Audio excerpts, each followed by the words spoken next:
Estás viendo este video en la oscuridad de tu cuarto. Si quieres seguir acompañándonos en más historias de terror, dale like y suscríbete. No te olvides, nunca sabes quién podría estar mirándote en este momento. Ahora sí, comencemos.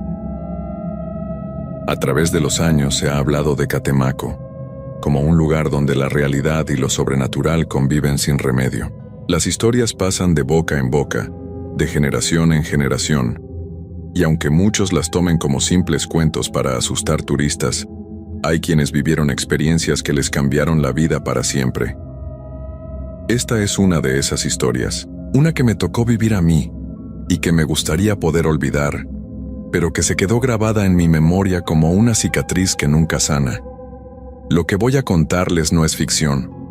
Ojalá lo fuera. Mi nombre es Roberto Medina Torres. Tengo 38 años y soy de Coatzacoalcos, Veracruz. Trabajo como representante de ventas para una empresa de productos químicos, y mi vida siempre fue bastante normal hasta marzo del año pasado, hasta que decidí hacer ese viaje que nunca debí hacer. Todo comenzó cuando mi tía Esperanza se enfermó, una enfermedad extraña que ningún doctor podía diagnosticar. Perdió el apetito de un día para otro. Empezó a tener pesadillas terribles todas las noches, y su piel se puso pálida como papel. Los análisis salían normales, pero ella se consumía frente a nuestros ojos. Mi mamá estaba desesperada. Lloraba todos los días viendo a su hermana deteriorarse así. Fue mi prima Leticia quien sugirió que tal vez necesitábamos buscar otro tipo de ayuda que la medicina convencional no podía dar. Al principio mi mamá se negó rotundamente. Somos católicos. Vamos a misa todos los domingos. Y esas cosas siempre nos parecieron propias de gente ignorante o supersticiosa. Pero cuando los doctores ya no sabían qué hacer, cuando mi tía Esperanza dejó de levantarse de la cama y empezó a hablar cosas sin sentido en las noches, mi mamá cambió de opinión. Una vecina le recomendó a un brujo de Catemaco, un hombre llamado Don Evaristo que, según decían, tenía poderes extraordinarios para curar males que los doctores no podían entender. Mi mamá no quería ir sola, y mi papá se negó en redondo a acompañarla. Dijo que esas eran tonterías y que no iba a perder su tiempo en eso, así que me tocó a mí. La verdad es que tampoco me hacía mucha gracia la idea, pero mi tía Esperanza era como una segunda madre para mí. Me crió en parte cuando yo era niño, me llevaba al parque, me compraba dulces, me ayudaba con la tarea. No podía dejarla así sin intentar algo más, por descabellado que pareciera. Salimos un viernes por la mañana. El viaje desde Coatzacoalcos hasta Catemaco son unas 2 horas y media en coche. Mi mamá iba callada casi todo el camino, mirando por la ventana, moviendo las cuentas de su rosario entre los dedos. Yo intentaba hacer conversación de vez en cuando, pero ella apenas respondía. Podía ver el miedo en sus ojos.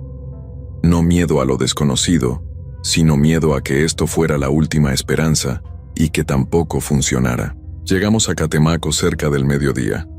El pueblo es bonito, rodeado por la laguna, con sus calles empedradas y sus casas coloridas.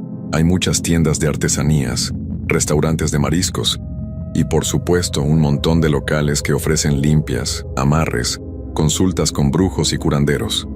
Es parte del atractivo turístico del lugar, pero nosotros no íbamos como turistas curiosos. Íbamos con una necesidad real, con una urgencia que nos apretaba el pecho.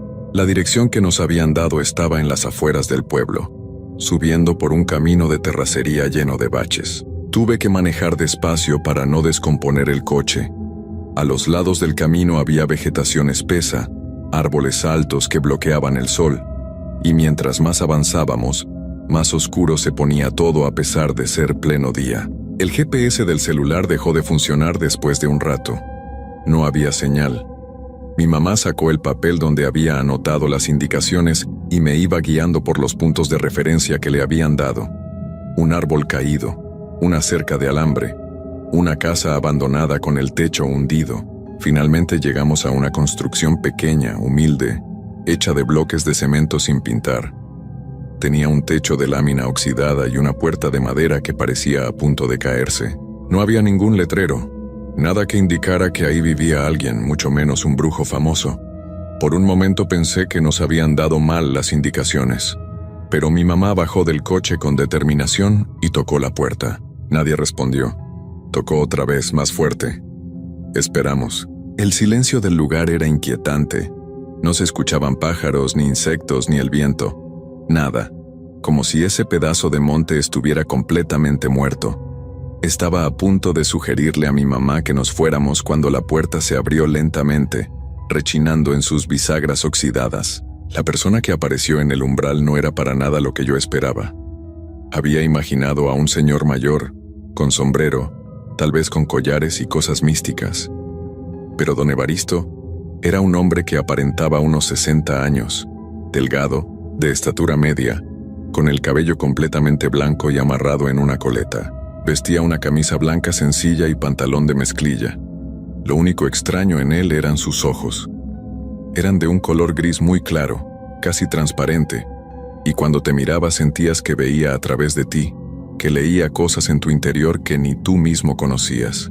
Nos miró a los dos en silencio durante unos segundos que se sintieron eternos. Luego asintió ligeramente con la cabeza y se hizo a un lado para dejarnos pasar, sin decir una palabra. Mi mamá entró primero y yo la seguí, aunque algo en mi estómago me decía que no debíamos estar ahí.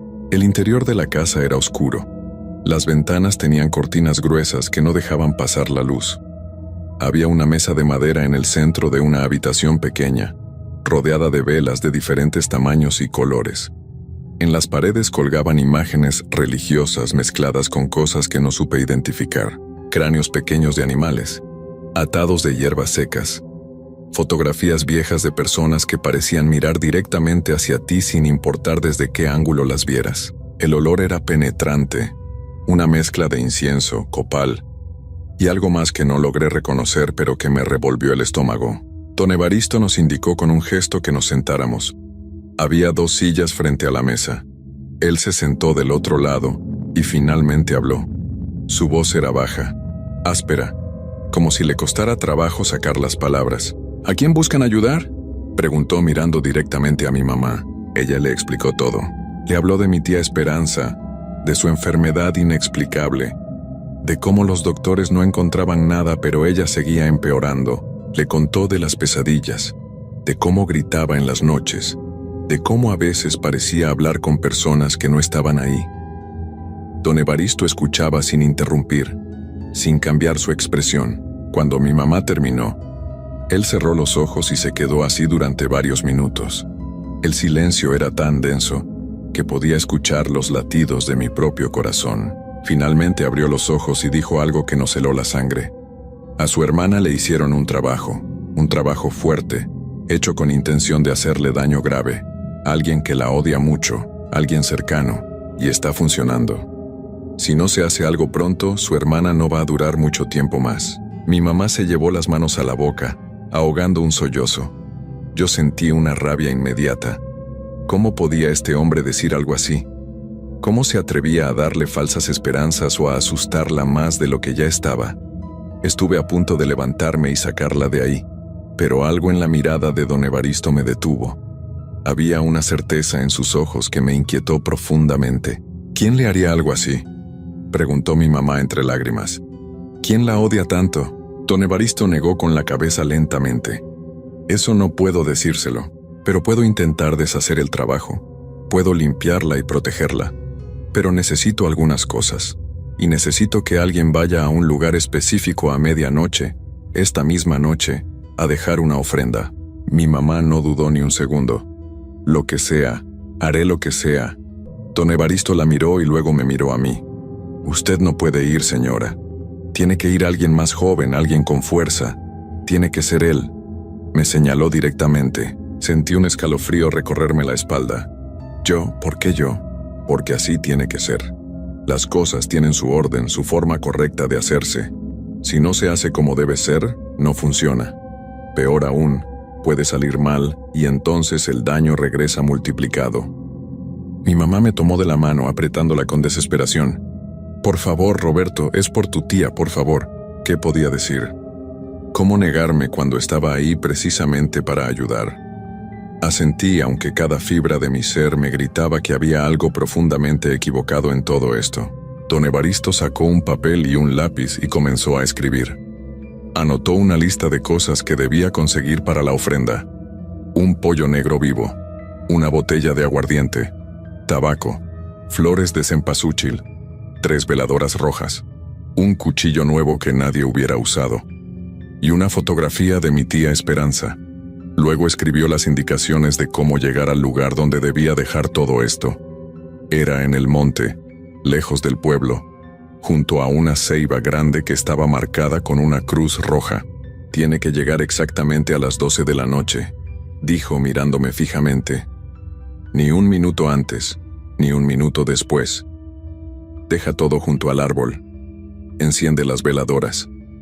Abre la botella de aguardiente y derrama la mitad en el suelo alrededor. Luego se va. No voltee hacia atrás sin importar lo que escuche. No corra. Camine despacio, pero no voltee. ¿Entiende? Sí, respondí, aunque no entendía nada en realidad. Y lo más importante, cuando vea la ceiba, va a saber cuál es porque va a sentir que algo no está bien. Cuando llegue ahí, no importa qué, no entre en el círculo que hay alrededor del árbol. Deje todo por fuera. Nunca, nunca entre al círculo. ¿Me escuchó? Sí, entiendo. Si entra al círculo, lo que está ahí va a pensar que usted vino a quedarse. Y entonces ya no va a poder regresar. ¿Me entendió bien?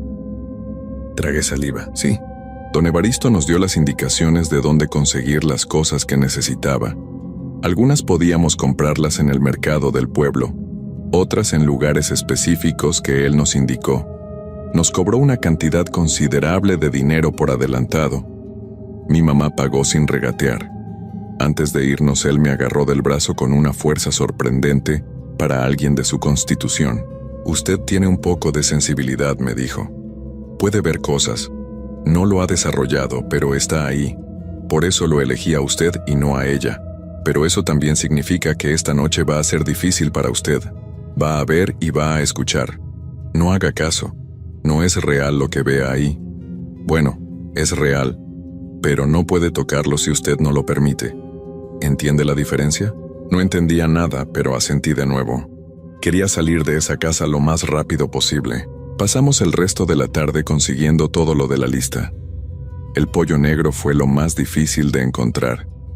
Tuvimos que ir a un rancho lejos del centro, donde una señora tenía gallinas de diferentes tipos. Cuando le pedimos uno negro, nos miró de una forma extraña, pero no hizo preguntas. Lo metió en una caja de cartón con agujeros y me lo dio. El animal no hacía ruido.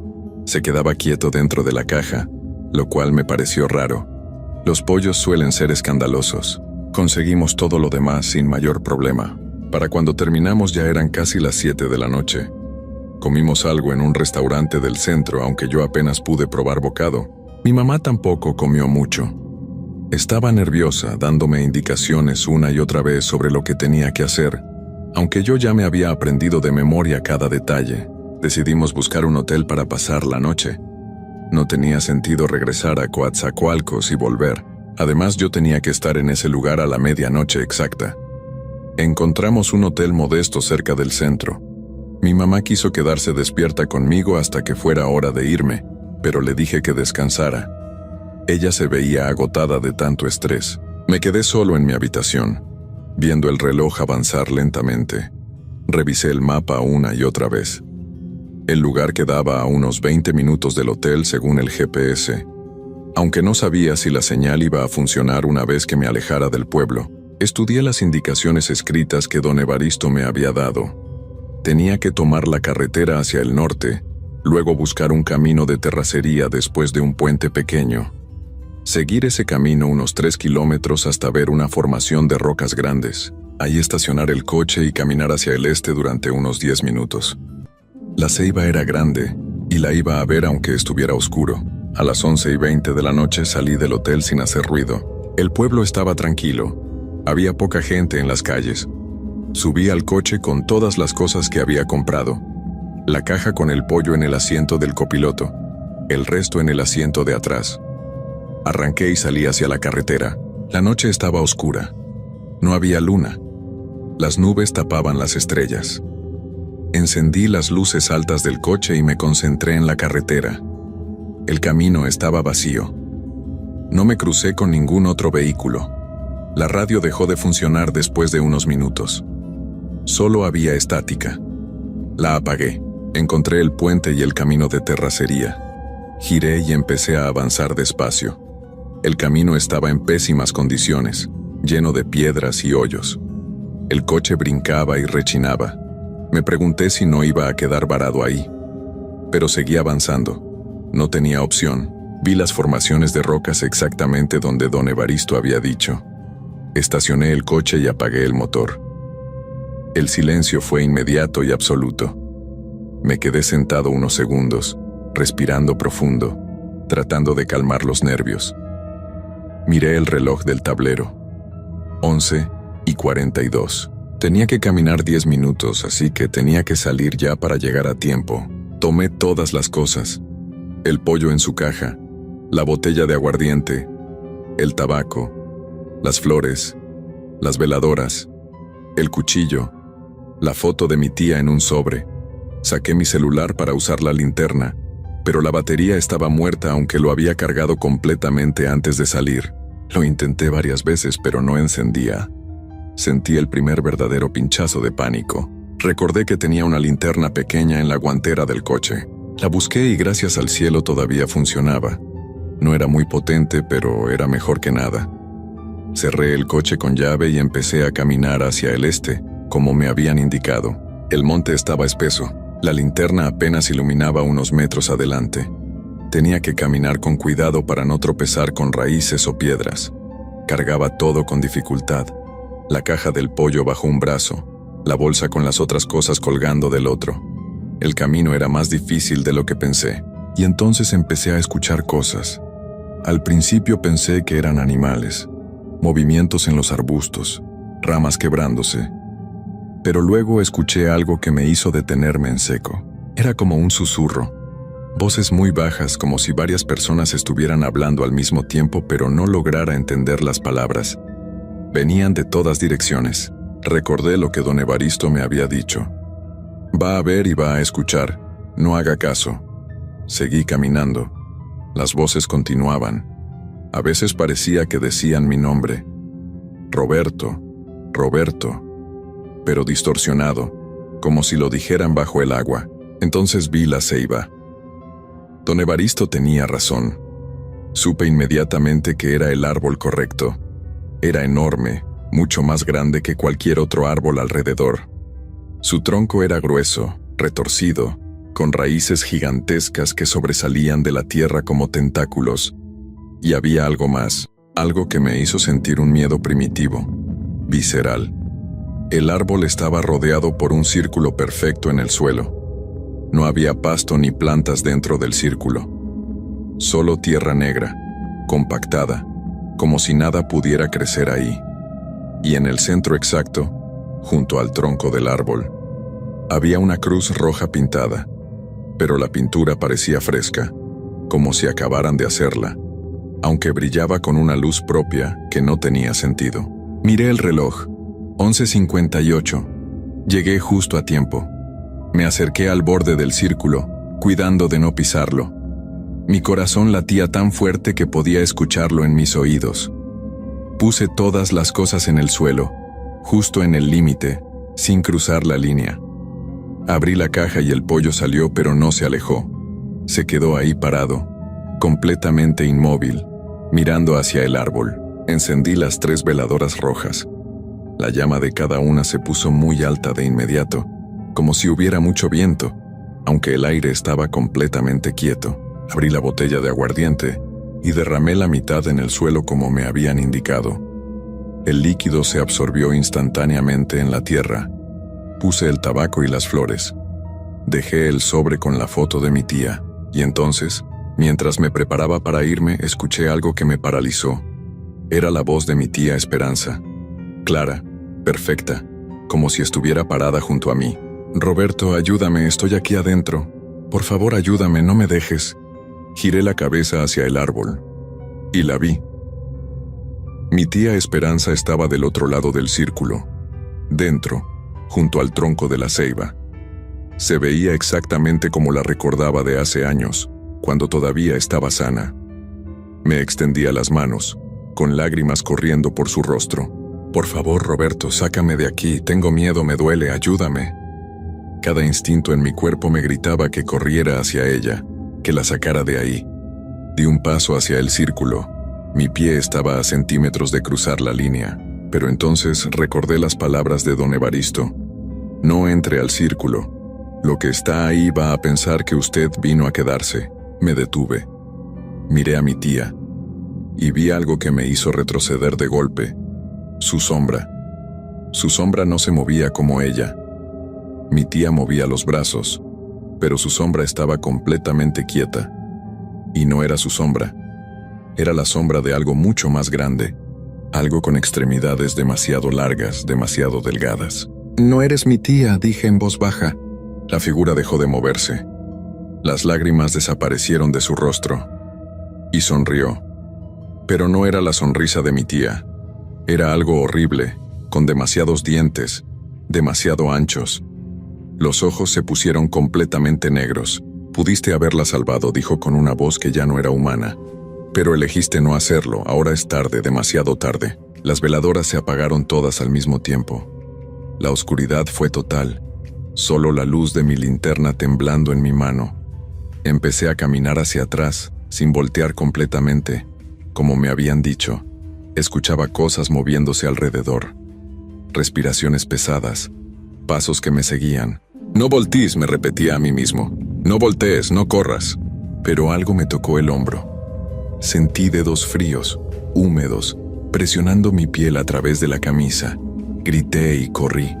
Corrí sin ver hacia dónde iba, tropezando con todo, cayéndome, levantándome, corriendo de nuevo. La linterna se me cayó en algún momento, pero no me detuve a buscarla. Corría en completa oscuridad, guiándome solo por instinto. No sé cómo llegué al coche. No recuerdo el camino. De repente estaba ahí, golpeando la ventana con las manos, buscando las llaves en mis bolsillos, con dedos temblorosos. Logré abrir la puerta, me metí, cerré con seguro, arranqué el motor. Las llantas patinaron en la tierra mientras salía a toda velocidad por ese camino. No disminuí la velocidad hasta que llegué al pueblo. Las calles estaban completamente vacías ahora. Llegué al hotel, subí corriendo a mi habitación. Mi mamá se despertó asustada al verme entrar. «¿Qué pasó? ¿Estás bien?» No le conté todo. No podía. Le dije que había dejado todo como me indicaron, que había sido difícil encontrar el lugar en la oscuridad, pero que lo había logrado. Ella pareció satisfecha con eso. Se volvió a dormir. Yo me quedé despierto el resto de la noche, sentado en una silla, mirando la puerta, esperando que amaneciera. A la mañana siguiente fuimos de regreso con don Evaristo. Le conté lo que había visto, lo de mi tía, lo de la sombra. Él asintió como si no le sorprendiera. Hizo bien en no entrar. Si hubiera entrado ahora mismo, su familia estaría buscándolo a usted también. Lo que vio no era su tía, era el encargado del lugar. Le gusta tomar formas de las personas que amamos para engañarnos. ¿Mi tía va a estar bien ahora?, preguntó mi mamá. Don Evaristo se quedó callado un momento muy largo. Demasiado largo. Luego negó con la cabeza lentamente. El trabajo que le hicieron era muy fuerte, muy oscuro. He deshecho lo que pude deshacer. Pero hay cosas que una vez que empiezan, no se pueden detener. Solo se pueden hacer más lentas. Su hermana tiene más tiempo ahora, pero el final sigue siendo el mismo. Lo siento. Mi mamá se quedó paralizada. No lloró, no gritó. Solo se quedó ahí sentada, mirando al vacío, procesando lo que acababa de escuchar. Yo sentí una rabia impotente. Todo esto, todo el miedo de la noche anterior, todo el dinero, ¿para qué? Para ganar un poco más de tiempo sabiendo que no había esperanza, regresamos a Coatzacoalcos ese mismo día. No hablamos durante todo el viaje. Mi tía Esperanza efectivamente mejoró un poco en las siguientes semanas. Empezó a comer otra vez. Las pesadillas disminuyeron. Por un momento mi familia pensó que se había curado, que todo había sido un susto pasajero, pero yo sabía la verdad, y mi mamá también. 3 meses después mi tía volvió a empeorar, esta vez más rápido que antes. En 2 semanas ya no podía levantarse. En un mes dejó de reconocernos. Llamaba nombres de personas que llevaban años de haber fallecido. Decía que alguien la esperaba, que tenía que irse ya. Una madrugada de junio, 2 días después de su cumpleaños, mi tía Esperanza dejó de respirar. Mi mamá estaba con ella. Me llamó llorando a las 4 de la mañana. Cuando llegué al hospital, mi mamá estaba sentada junto a la cama, sosteniendo la mano fría de su hermana. No sirvió de nada, me dijo. Todo lo que hicimos, todo lo que pasaste aquella noche, no sirvió de nada. No supe qué decirle, porque tenía razón. Pero lo peor vino después. Porque desde aquella noche en el monte, desde que vi esa cosa tomando la forma de mi tía, empecé a ver otras cosas. Al principio eran solo sombras en las esquinas de mi visión, cosas que se movían cuando yo volteaba, pero con el tiempo se hicieron más claras, más definidas. Ahora puedo verlas todo el tiempo. Personas que no son personas. Cosas que caminan junto a la gente en la calle sin que ellos se den cuenta. Figuras paradas en las habitaciones de los hospitales, esperando. Y lo peor de todo es que ellas también pueden verme a mí. Saben que yo las veo. A veces me sonríen, a veces solo me miran. Y en las noches, cuando trato de dormir, escucho susurros. Voces que me llaman, que me dicen que tengo un don, que podría hacer lo que don Evaristo hace, que podría ayudar a la gente. Pero yo sé la verdad. No hay ayuda, no hay esperanza, solo hay demoras. Pequeños respiros antes de lo inevitable. Don Evaristo lo sabía desde el principio. Por eso cobró tanto dinero. Por eso me mandó a mí y no a mi mamá. Necesitaba a alguien con sensibilidad, alguien que pudiera ser abierto a ese mundo. Y yo fui el tonto que aceptó. Ahora vivo con esto. Con ver cosas que nadie más ve. Con saber que hay un mundo paralelo al nuestro, lleno de cosas que nos observan, que nos esperan. Y lo peor es que no puedo contárselo a nadie. Intenté hablar con un psicólogo y casi termino internado. Mi familia piensa que el estrés de la situación con mi tía me afectó. A veces pienso en volver a Catemaco, en buscar a don Evaristo y preguntarle cómo puedo quitarme esto. Pero tengo miedo. Miedo de lo que me pida hacer a cambio. Miedo de qué más podría abrirse si vuelvo a ese lugar. Así que vivo día a día, tratando de ignorar lo que veo, tratando de seguir adelante como si nada. Pero cada noche, cuando cierro los ojos, vuelvo a estar frente a esa ceiba. Vuelvo a ver a mi tía que no era mi tía. Vuelvo a escuchar esa voz diciéndome que pude haberla salvado, pero elegí no hacerlo. Y lo peor de todo es que parte de mí se pregunta si es verdad. Si en realidad pude haber hecho algo diferente. Si debí haber entrado al círculo. Si debí haber intentado sacarla de ahí, aunque fuera una trampa.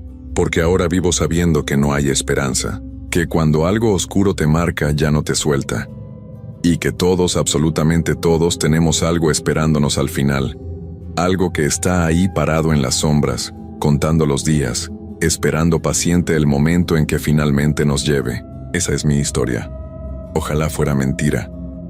Pero cada vez que veo mi reflejo en un espejo y noto una sombra detrás de mí, que no debería estar ahí, sé que es tan real como el aire que respiro. Y lo único que puedo hacer es esperar. Porque así como don Evaristo solo pudo retrasar lo inevitable con mi tía, yo tampoco puedo escapar de lo que desperté aquella noche.